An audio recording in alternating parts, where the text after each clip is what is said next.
Gaza का जो मुसलमान है या फ़लस्तीन का जो मुसलमान है उनको किस वजह से मारा जा रहा है। और गाज़ा के अंदर खासकर जो है इस टाइम पे पानी, बिजली, फ्यूल बंद करके रखे हुए हैं, हॉस्पिटल उनके नहीं काम कर रहे हैं और ऊपर से बम्बारमेंट हो रही है। ये मतलब कौन सा ये मिलिटेंसी अगर देखी जाए सही वाला उग्रवाद जो है वो यूएस के साथ मिलकर इस टाइम पर इसराइल वहाँ पर कर रहा है। और इसके साथ साथ बाकी जितने सपोर्ट कर रहे हैं, मैं समझता हूँ कि जितने भी सपोर्ट करने वाले लोग हैं ये सारे के सारे लोग जो है इनको दहशतगर्द कह देना चाहिए, क्योंकि ये इंसानियत के दुश्मन हैं और यही दहशतगर्दी जो है वो वहाँ पर की जा रही है। इसराइल जो है वो एक बहुत बड़ा ग्रुप है, ठीक है जी। एक आतंकवादी ग्रुप है जो किसी के मुल्क में घुस के किसी का मुल्क उन्होंने कब्जा करके अपना मुल्क वहाँ पर क्रिएट कर लिया। और 20 लाख से ज़्यादा जो लोग हैं वो उनके कब्ज़े में ऑलरेडी हैं। 20 लाख से ज़्यादा लोग जो हैं पिछले 20 साल से 25 साल से, जो नौजवान बेचारा गया था वो 55 साल की उम्र में पहुंचा होगा, आज तक जेलों में डाले हुए हैं। उनका कोई अता पता नहीं है, ना उनका पता कोई यूएन ले रहा है, ना कोई रेड क्रॉस की सोसाइटी ले रही है, ना ही जो वर्ल्ड वाइड जो देखते हैं हम जी भाई ये बहुत लोग जो है काम कर रहे हैं लोगों के लिए, कोई एजेंसी वहाँ पर नहीं दिखी आज तक। हमास और इसराइल की लड़ाई में गाज़ा को दांव पे लगा दिया है। गाज़ा के 23 लाख आम शहरियों की जानें इस वक्त बिल्कुल दांव पे हैं। और हालांकि इसराइल को सपोर्ट जो है वो हिंदुस्तान के वज़ीर आज़म नरेंद्र मोदी भी कर रहे हैं। हमारे साथ बातचीत करने के लिए सफ़ीर अहमद चौधरी हैं जो जम्मू कश्मीर के एक आम शहरी की हैसियत से बात करेंगे। सफ़ीर अहमद, वज़ीर आज़म नरेंद्र मोदी कहते हैं कि हम इसराइल को सपोर्ट करते हैं। देखिए, हम इसराइल को सपोर्ट नहीं करते हैं, हम फ़लस्तीन को सपोर्ट करते हैं। हिंदुस्तान का मुसलमान जो है, आप हो गए, हम हो गए, हिंदुस्तान का आम जो जनमानस यहाँ का है, तो वो इसराइल को सपोर्ट कर ही नहीं सकता, क्योंकि हिंदुस्तान इन्हीं हालातों से कुछ साल पहले तक निकला है। क्योंकि 1947 के पहले की बात करेंगे तो जो आज हालात फ़लस्तीन के साथ हो रही है यही किसी टाइम पे हिंदुस्तान के साथ हो रही थी। तो हम उसको वो कर ही नहीं सकते, सपोर्ट कर ही नहीं सकते किसी भी हालत में। तो नरेंद्र मोदी जी का सपोर्ट करने का एक ही वजह है वहाँ पर, क्योंकि उनके दोस्त के कोई पोर्ट बनने का प्लानिंग हो रही थी। क्योंकि हिंदुस्तान का कोई आदमी, वो हिंदू हो, मुसलमान हो, सिख हो, ईसाई हो, वो गलत के साथ कभी खड़ा नहीं होता है, ना कभी होगा। मोदी जी खड़े इसलिए हैं क्योंकि उनका दोस्त वहाँ पर फंसा पड़ा है। उसको वो जो कॉरिडोर बनाना था यहाँ से लेके इसराइल तक, वो कॉरिडोर कहीं अटक जाएगा, उसके सिलसिले में जो है उन्होंने बयान दे दिया जल्दबाजी में आते हुए कि भाई ठीक है जी हम इनके साथ हैं। और दूसरी बात आपको बता दें कि भाई हम फ़लस्तीन के साथ क्यों हैं। फ़लस्तीन के साथ इसलिए क्योंकि ये जब आए थे तो ये एक तरीके से शरणार्थी थे उस टाइम पे। इन्होंने शरण ली थी उस कंट्री के अंदर आके, और उन्होंने यही मिस्टेक की थी कि शरण दी थी इनको कि भाई चलो ये कहीं के मारे हुए बेचारे हिटलर के मारे हुए लोग आ गए तो इनको बसने दिया जाए यहाँ पर। तो आज वो सारा कब्जा करके बैठे हुए हैं। और आज पूरा जितना हमारा मालिक, मतलब जितने भी बड़ी पावरें हैं यूएस को लेके, सारी की सारी, हिंदुस्तान से लेके सारी पावरें जितनी बड़ी हैं वो नकमस्तक हो रखी हैं उनके आगे, सर झुका के बैठी हुई हैं इसराइल के आगे। और वो ये कह रहे हैं कि देखिए जी इसराइल बहुत सही है और यहाँ से जो है वो मिलिटेंसी हो रही है और इस तरीके से जो बातें की जा रही हैं। वहाँ पर हमारा ये कहना है कि हमास के लोगों ने अटैक किया नहीं किया, वो कितने लोग हैं, वो मिलिट्री ग्रुप है क्या नहीं, हम नहीं जानते उसके बारे में। लेकिन जो वहाँ का शहरी है, जो वहाँ का मुसलमान है, गाज़ा का जो मुसलमान है या फ़लस्तीन का जो मुसलमान है, उनको किस वजह से मारा जा रहा है। और गाज़ा के अंदर खासकर जो है इस टाइम पे पानी, बिजली, फ्यूल बंद करके रखे हुए हैं, हॉस्पिटल उनके नहीं काम कर रहे हैं और ऊपर से बम्बारमेंट हो रही है। ये मतलब कौन सा ये मिलिटेंसी अगर देखी जाए सही वाला उग्रवाद जो है वो यूएस के साथ मिलकर इस टाइम पर इसराइल वहाँ पर कर रहा है। और इसके साथ साथ बाकी जितने सपोर्ट कर रहे हैं, मैं समझता हूँ कि जितने भी सपोर्ट करने वाले लोग हैं ये सारे के सारे लोग जो है इनको दहशतगर्द कह देना चाहिए, क्योंकि ये इंसानियत के दुश्मन हैं और यही दहशतगर्दी जो है वो वहाँ पर की जा रही है। जंग में कभी आपने नहीं सुना होगा, जंगें होती रही हैं पहले भी, आगे भी होती रहेंगी। जंग में कभी आपने ये नहीं सुना होगा कि भाई किसी ने किसी का पानी बंद कर दिया हो, किसी ने किसी का खाना बंद कर दिया हो। जंगों में ये नहीं होता है कभी। जंगें फौजों के दरमियान में होती हैं, पब्लिक के दरमियान में नहीं होती हैं कभी भी। वहाँ पर 1000 से ज़्यादा बच्चे को, वहाँ पर छोटे बच्चे जो दूध पीने वाले उनको मार दिया गया इस टाइम पर। औरतें बेवा हो चुकी हैं, औरतों को मार दिया गया है। तो कौन सी जंग और कौन सा ये वहाँ पर जो है वो किया जा रहा है। मैं तो आपकी विश्वास से यहाँ से कह देना चाहूँगा कि भाई पहले तो हम कहते थे भाई हिंदुस्तान का मुसलमान खतरे में है, आज पूरी दुनिया का मुसलमान खतरे में है। तुर्की खामोश बैठा हुआ है, उसके बाद अपना अरब अमारात के जितने भी मुल्क हैं वो सारे के सारे, मतलब 57 के आसपास मुस्लिम कंट्रीज़ हैं।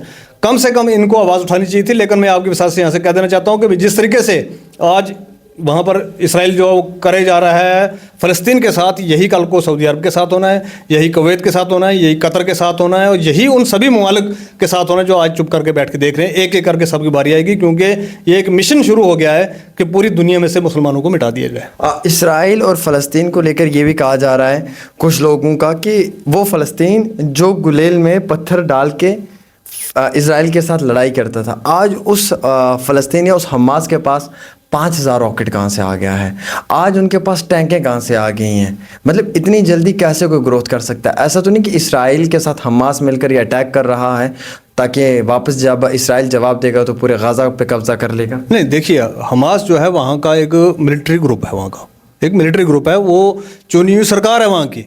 हमास जिसको मिलिटेंट का ये तगमा जो दिया जा रहा है, और यूएन की तरफ से जो बातें की जा रही हैं कि जी देखिए ये मिलिटेंट हैं, और यूएन के अंदर कौन है? यूएन के अंदर भी 4 ऐसे ही बदशकले लोग बैठे हुए हैं, जैसे अमेरिका का वो क्या नाम है उसका पता नहीं, जो बाइडन, इसी तरीके के बदशकले जिनको मतलब शक्ल देख के भी मतलब मन नहीं करता इनकी शक्ल देखने की, ऐसे बदशकले लोग वहाँ पर बैठे हुए हैं। 3-4 का ग्रुप बनाया और उसको कहते हैं यूएन।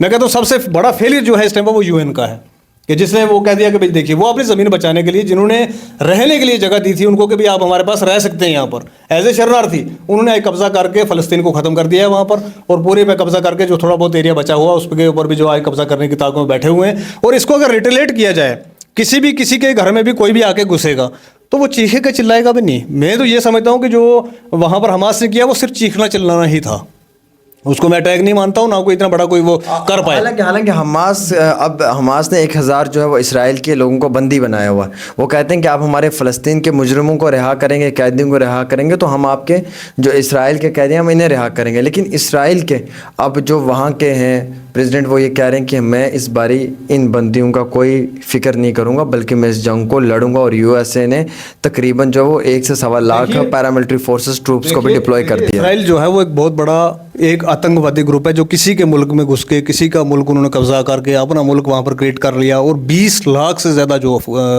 लोग हैं वो उनके कब्जे में ऑलरेडी हैं। 20 लाख से ज़्यादा लोग जो हैं पिछले 20 साल से 25 साल से, जो नौजवान बेचारा गया था वो 55 साल की उम्र में पहुंचा होगा, आज तक जेलों में डाले हुए हैं। उनका कोई अता पता नहीं है, ना उनका पता कोई यूएन ले रहा है, ना कोई रेड क्रॉस की सोसाइटी ले रही है, ना ही जो वर्ल्ड वाइड जो देखते हैं हम जी भाई ये बहुत लोग जो है काम कर रहे हैं लोगों के लिए, कोई एजेंसी वहाँ पर नहीं दिखी आज तक। उन 20 लाख लोगों का किसी ने अता पता नहीं लिया। अगर उन 20 लाख लोगों को छुड़वाने के लिए उन्होंने अगर 1000 आदमी को बंदी बनाया तो कौन सा जुल्म कर दिया भाई? क्या उनका ये हक नहीं है कि उन्होंने अपने 20 लाख लोगों को छुड़वाएं? क्योंकि वर्ल्ड तो जो है, दुनिया जो है वो देखती रह गई है पिछले इतने सालों से। उन्होंने स्ट्राइकें की, उन्होंने वहाँ पर बहुत सारी चीज़ें की, धरने किए, पूरी दुनिया ने नहीं सुना। तो जैसे ही उन्होंने 4 रॉकेट डाले तो पूरी दुनिया के अंदर शोर मच गया जी मिलिटेंटों ने हमला कर दिया, मिलिटेंटों ने हमला कर दिया। बड़ा मिलिटेंट तो भाई इसराइल है वहाँ पर, जिसने 20 लाख लोगों को कैद करके रखा हुआ, पूरी कंट्री को तोड़ के ईसाई पूरा अपना बना लिया उन्होंने।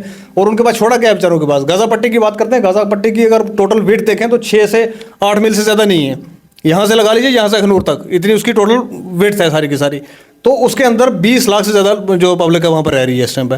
तो उनको मतलब ग्राउंडेड कर दिया गया वहाँ पर लोगों को इकट्ठा करके। आज उनका पानी बंद करके, लाइट बंद करके, हॉस्पिटलों पे बम्बारमेंट करके उनके बच्चों को मारा जा रहा है। जो इससे बड़ा जुल्म दुनिया के अंदर ना किसी ने देखा होगा, ना सुना होगा, ना ही इसके बाद होगा। ये तो हिटलरशाही के भी मतलब सोच सकते हैं कि भाई उसके आगे की बात जो हो रही है आज, क्योंकि हिटलर ने तो अपने मुल्क के अंदर लोगों को मारा था या कुछ किया था। ये तो हिटलरशाही से भी दूर की बात है कि भाई आप किसी कंट्री में घुसते हैं। 1947-48 के अंदर ये वहाँ पर आए थे, और 67 के अंदर इनका फैसला हुआ था कि 2 कंट्रियों का टू स्टेट नेशन की जो थ्योरी वहाँ पर लगी थी। तो आज तक उसको इम्प्लीमेंट नहीं किया गया है। तब से लेके आज तक गाजा पट्टी को चाहे वो ओपन एयर जेल की तरह वहाँ पर रखा हुआ है। अच्छा, तो कहीं कोई आ नहीं सकता, कहीं से कोई जा नहीं सकता। बड़ी बात तो ये भी है कि अभी गाजा से जो लोग निकलना चाहते हैं वो भी नहीं निकल पा रहे हैं, क्योंकि पहले भी नहीं निकल सकते थे। आज का तो एक बहाना बन गया है ना कि भी नहीं निकल पा रहे, आज तो बिल्कुल ही नहीं निकल पा रहे हैं। लेकिन इससे पहले भी उनको कोई रास्ता, 3 रास्ते थे, उन तीनों रास्तों के ऊपर जो है इसराइल ने पहले से ही अपनी फौज लगा के रखी थी। इनको पहले ही इसको ओपन एयर जेल जो है डिक्लेयर पहले से ही किया हुआ था। ओपन एयर प्रिजन इसको वर्ल्ड में कहते हैं अगर, तो वो गाजा पट्टी पहले से थी। अब तो और ज़्यादा शदीद टाइट कर दिया गया उसको।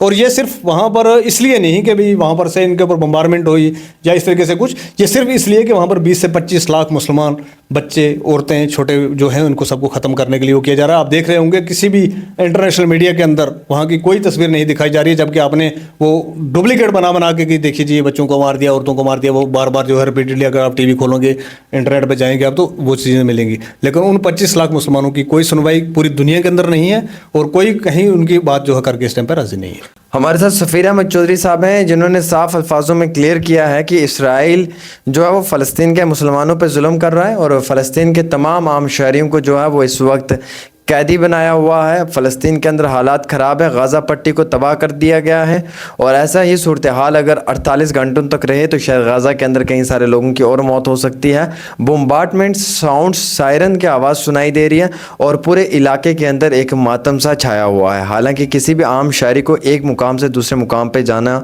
बिल्कुल भी सेफ़ महसूस नहीं हो रहा है। और ऐसे ही हालात के बीच में कई सारी लाशें जो हैं वो मलबे के नीचे आ चुकी हैं। इमारतों को डिस्ट्रॉय किया गया है, मिज़ाइल मिसाइल्स के साथ, और जिसके इव्ज़ में कई सारे मासूम बच्चों की भी मौतें हो चुकी हैं। हालात और वाक़ात जो हैं वो इस वक्त लगातार बहुत ही ज़्यादा ख़राब हैं गाज़ा और फ़लस्तीन के अंदर, लेकिन वहीं दूसरी ओर बैनुल-अक़वामी सतह पर भी कोई बात नहीं की जा रही है। हालांकि इसी दौरान में जो है वो यूनाइटेड अरब एमिरेट्स की बात करें आप, या उसके साथ साथ मुख्तलिफ और जो मुल्क के शाम हो, मिस्र हो, या फिर अरब देश हों, उनकी तरफ से भी कोई इसके ऊपर आवाज़ नहीं उठाई जा रही है। सब लोग इसराइल के पीछे छुप कर बैठे हुए हैं, और बात करने के लिए इस वक्त कोई अगर सामने आ रहा है तो वो सिर्फ एक ईरान देशी है। फ़िलहाल एक ख़ास रिपोर्ट आमिर सुहेल के साथ।